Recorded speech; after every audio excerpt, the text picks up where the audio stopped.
আসসালামু আলাইকুম। এখন শুনবেন সংবাদ শিরোনাম। আর কয়েক ঘন্টা পর নিউ ইয়র্কের মেয়র নির্বাচনের ভোট গ্রহণ। ইতিহাস গড়ার পথে মামদানি, জয় ঠেকাতে মরিয়া ট্রাম্প। কারাবন্দী ফিলিস্তিনিকে গণধর্ষণের ভিডিও ফাঁস হওয়ায় ক্ষুব্ধ নেতানিয়াহু। ইসরায়েলি সেনাদের কুকীর্তি বিশ্ববাসী দেখে ফেলায় ভাবমূর্তির ক্ষতি হয়েছে, মন্তব্য প্রধানমন্ত্রী। ইসরায়েল বিরোধী বিক্ষোভে উত্তাল অস্ট্রেলিয়ার সিডনি। সমরাষ্ট্রের প্রদর্শনীতে তেলাবিবের কোম্পানির অংশগ্রহণের জেরে ক্ষোভ, পুলিশের সাথে আন্দোলনকারীদের সংঘর্ষ।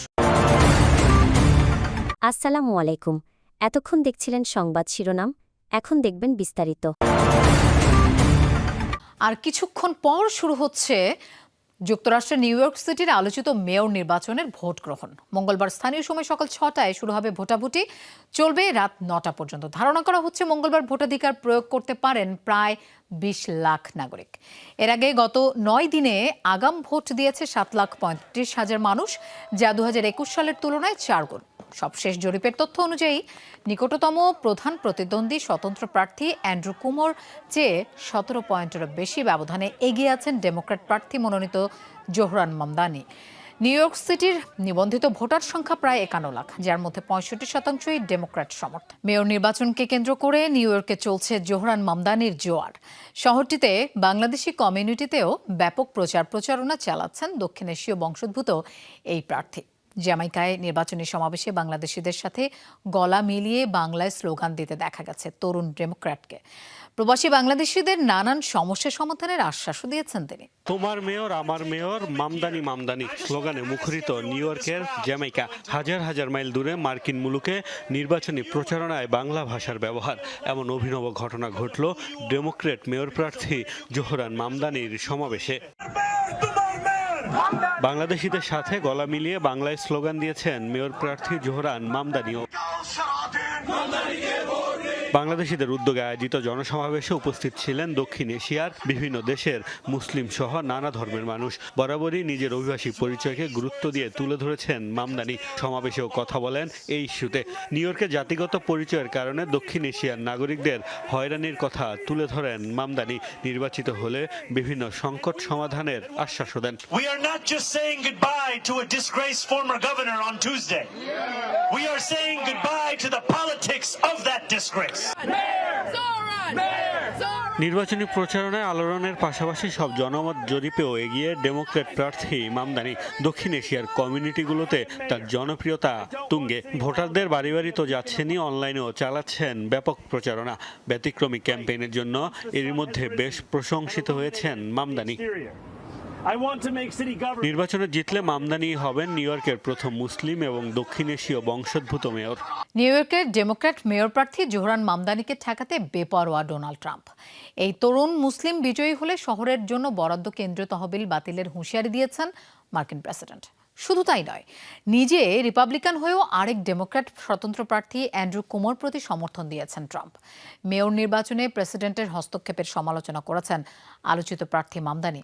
হুমকির বিরুদ্ধে রুখে দাঁড়ানোর প্রত্যয়ও জানিয়েছেন। বিশ্ব বাণিজ্য সংস্কৃতির কেন্দ্র নিউ ইয়র্ক সিটির বহুল আলোচিত নির্বাচন ঘিরে উত্তেজনা বাড়ছে। শুরু থেকেই ডোনাল্ড ট্রাম্পের মাথা ব্যথার কারণ ডেমোক্র্যাট প্রার্থী জোহরান মামদানি।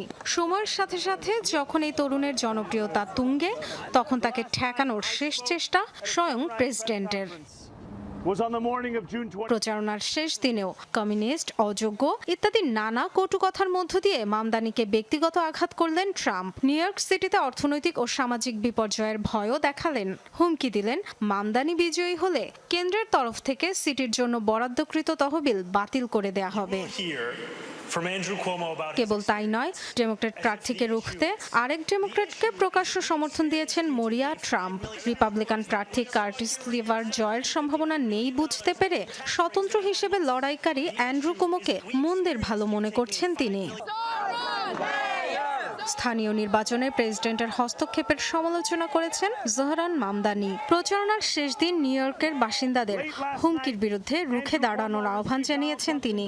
মামদানির দাবি, নিউ ইয়র্কবাসীর স্বার্থ রক্ষার চেয়ে ট্রাম্পের আকাঙ্ক্ষা পূরণেই কাজ করবেন স্বতন্ত্র প্রার্থী কুমো। কারাবন্দী ফিলিস্তিনিকে গণধর্ষণের ঘটনার চেয়ে সেই ঘটনার ফুটেজ ফাঁস হওয়ায় বড় অপরাধ ইসরায়েলের কাছে। সেনাদের সেই কুকীর্তি বিশ্ববাসী দেখে ফেলায় ভাবমূর্তির বিরাট ক্ষতি হয়েছে তেল আবিবের, এমন মন্তব্য স্বয়ং প্রধানমন্ত্রী বেনিয়ামিন নেতানিয়াহুর।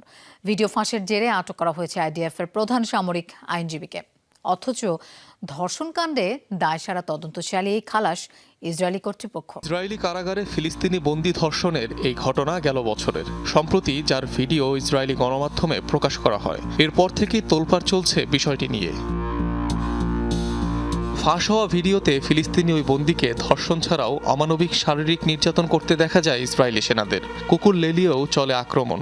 তবে চরম এই নিষ্ঠুরতাও আঁচ লাগাতে পারেনি ইসরায়েলের বিবেকে। উল্টো কিভাবে ফাঁস হলো নির্যাতনের ভিডিও তা নিয়েই মাথা গরম নেতানিয়াহু প্রশাসনের। ফুটেজ প্রকাশ্যে আসায় ব্যাপক ক্ষতি হয়েছে ইসরায়েলের ভাবমূর্তির, এমন মন্তব্য প্রধানমন্ত্রীর। এই ঘটনা ইসরায়েল ও আইডিএফ এর ভাবমূর্তির বিরাট ক্ষতি করেছে। সম্ভবত ইসরায়েল রাষ্ট্র প্রতিষ্ঠার পর থেকে এটি সবচেয়ে গুরুতর তথ্যগত আঘাত। আমার মনে নেই এর আগে এমন কিছু ঘটেছে কিনা। নিরপেক্ষ তদন্ত প্রয়োজন। ভিডিও ফাঁসের দায়ে আটক করা হয়েছে আইডিএফ এর প্রধান সামরিক আইনজীবীকে। অথচ নির্যাতন কাণ্ডে এখনও আটক কিংবা জিজ্ঞাসাবাদের সম্মুখীন হতে হয়নি একজন ইসরায়েলি সেনাকেও। 5 জনের বিরুদ্ধে অভিযোগ গঠন করা হলেও তাদের খালাসে জোর তৎপরতা চালাচ্ছেন শীর্ষ ইসরায়েলি রাজনীতিকরা। ইসরায়েলি কারাগারে বন্দি নিপীড়ন নতুন নয়। এর আগেও মুক্তি পাওয়া ফিলিস্তিনিদের মুখে বহুবার উঠে এসেছে বিভৎস অভিজ্ঞতার বর্ণনা। শোনা যায় কারাবন্দীদের নির্যাতনে সরাসরি মদত রয়েছে উগ্রপন্থী ইসরায়েলি রাজনীতিবিদদের। গাজায় যুদ্ধবিরতি লঙ্ঘন করেই চলেছে ইসরায়েল। সোমবার উপত্যকার দক্ষিণে গুলিবর্ষণে নিহত হয়েছে শিশুসহ 3 ফিলিস্তিনি। এবারও আইডিএফ এর দাবি ইয়েলো লাইন অতিক্রম করায় চালানো হয়েছে এই হামলা। যুদ্ধবিরতি কার্যকরের পর থেকে এ পর্যন্ত ইসরায়েলের বিরুদ্ধে 125 বারের বেশি যুদ্ধবিরতি লঙ্ঘনের অভিযোগ উঠেছে। আল জাজিরার প্রতিনিধি জানিয়েছেন, বিধ্বস্ত ভবনগুলো টার্গেট করেও একাধিক হামলা চালিয়েছে নেতানিয়াহু বাহিনী। যুদ্ধবিরতির মাঝেও ইসরায়েলি হামলায় এ পর্যন্ত প্রাণ গেছে প্রায় 250 ফিলিস্তিনের, আহত হচ্ছে প্রায় 600 জন। আরও 45 ফিলিস্তিনের দেহাবশেষ ফেরত দিয়েছে ইসরায়েল। সোমবার রেড ক্রসের মাধ্যমে মরদেহগুলো হস্তান্তর করে আইডিএফ। 10 অক্টোবর থেকে কার্যকর হওয়া যুদ্ধবিরতি চুক্তির অধীনে এখন পর্যন্ত মোট 270 জনের মরদেহ ফেরত পেয়েছে ফিলিস্তিন, যার মধ্যে 78টি মৃতদেহ শনাক্ত করেছে ফরেনসিক দল। তবে দেহাবশেষগুলো এখনও পরিবারের কাছে হস্তান্তর করা হয়নি বলে জানিয়েছে গাজার প্রশাসন। কর্তৃপক্ষ জানিয়েছে, ফেরত পাঠানো অনেক মৃতদেহের উপর চরম নির্যাতনের প্রমাণ রয়েছে। পাওয়া গেছে হাত ও চোখ বাঁধা, মুখমণ্ডল বিকৃতি সহ গভীর ক্ষতের চিহ্ন। পরিচয়পত্র ছাড়াই দেহাবশেষগুলো ফেরত দিয়েছে ইসরায়েল। যুদ্ধবিরতি লঙ্ঘন করে আবারও লেবাননে হামলা চালিয়েছে ইসরায়েল। প্রাণ গেছে 2 জনের, আহত আরও 7 জন। সোমবার দেশটির দুয়াইর ও আইতা আল শাব শহর লক্ষ্য করে ক্ষেপণাস্ত্র ছোড়ে আইডিএফ। হামলায় হিজবুল্লাহর বিশেষ ইউনিট রাদওয়ান ফোর্সের কমান্ডার মোহাম্মদ আলী হাদিদকে হত্যার দাবি করেছে আইডিএফ। হাদিদের বিরুদ্ধে পুনরায় সন্ত্রাসী অবকাঠামো তৈরির চেষ্টার অভিযোগ তেল আবিবের। হিজবুল্লাহর ঘাঁটি লক্ষ্য করে অভিযান জোরদারের হুমকির ঠিক একদিনের মাথায় চালানো হয়েছে এই আগ্রাসন। ইসরায়েলি প্রতিরক্ষা মন্ত্রী কাতজের হুঁশিয়ারি, আগুন নিয়ে খেলছে হিজবুল্লাহ।